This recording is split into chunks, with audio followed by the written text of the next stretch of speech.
I am so glad you are here. Welcome to Energy Sundays.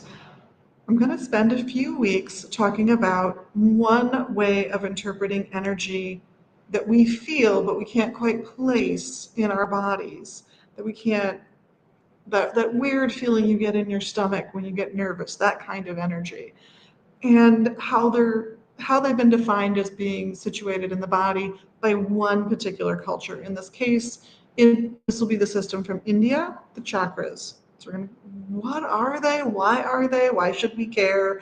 These are good questions to ask. So these are places that over thousands of years people have identified as places where they feel more. They feel, and it's been defined as feeling more energy and also as spinning energy. So the wheels of life that turn, like the famous book by Anodea Judith, a wonderful book on the chakras. There are 7 major chakras in the body, and I think personally that Sasha Fenton's book cover illustrates them beautifully, starting with the root chakra and then with the flower for each of the other 6. Here, here, here, here, here, and here. They all have their own names, both in English and in Sanskrit, but I'm not going to get into that too deeply today.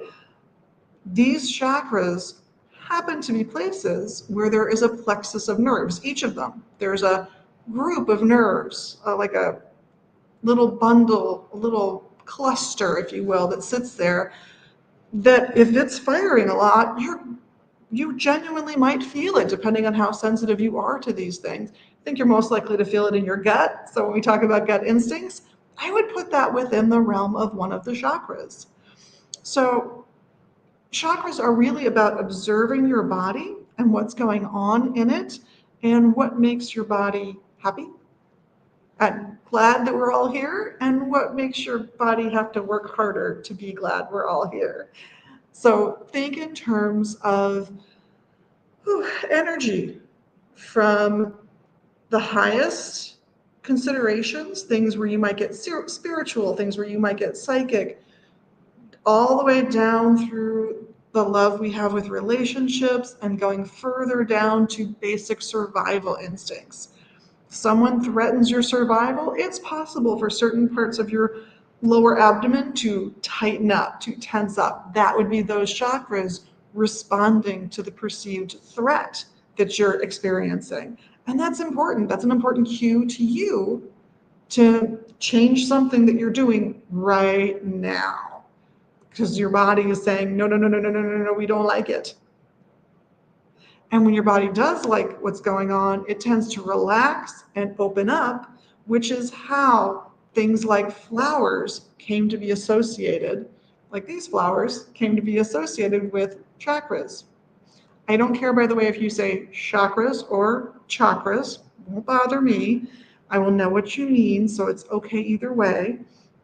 But each of these individual major 7 chakras are responsible for survival, for growth, for love, for spirituality, connection with the powers of the universe, however you define them. There are more than 7 chakras, according to a lot of people who work with them. So they'll talk about the 7 chakras as the beginning level, but then there are some smaller chakras, and there's about 21 of those. And then there are some really small ones, and there's a good number of those. And then there are what I will call nano or micro chakras, giving you a grand total between the major chakras, the minor chakras, the micro chakras, and these tiny little guys, as many as 78,000, depending on who you're asking. So it becomes your entire body as your sensitivity and your awareness of your body and how it's doing and where things are feeling grows. So this is why when I had a little kid, I would say, how do your feet feel today? How do your hips feel today? It would remind my kiddo about what things are called in their body, but it would also get them used to the idea of checking in with, maybe my pinky feels different than my thumb today. And then that begs the question, why? And it's that awareness that matters. Now, there are other systems for this. and I will be happy to get into them. There are ones that incorporate your feet and your knees, but this one really does not utilize in the beginning those 7 major chakras. It doesn't utilize the legs in parts of the symbolism or the hands and arms. So it is literally just the body and head sans the other limbs, sans the legs and feet that are used here. So this is your quick note on your broad overview of chakras. We'll dive a little deeper next time, next Sunday. In the meantime, have a fabulous week. My name is Liz, and myself and everyone else here at Magus Books and Herbs in Minneapolis and at magusbooks.com is so grateful that you guys enjoy and watch and like and subscribe and do all the fun things. And we will hope to see you soon, either online or in the shop. Blessed be.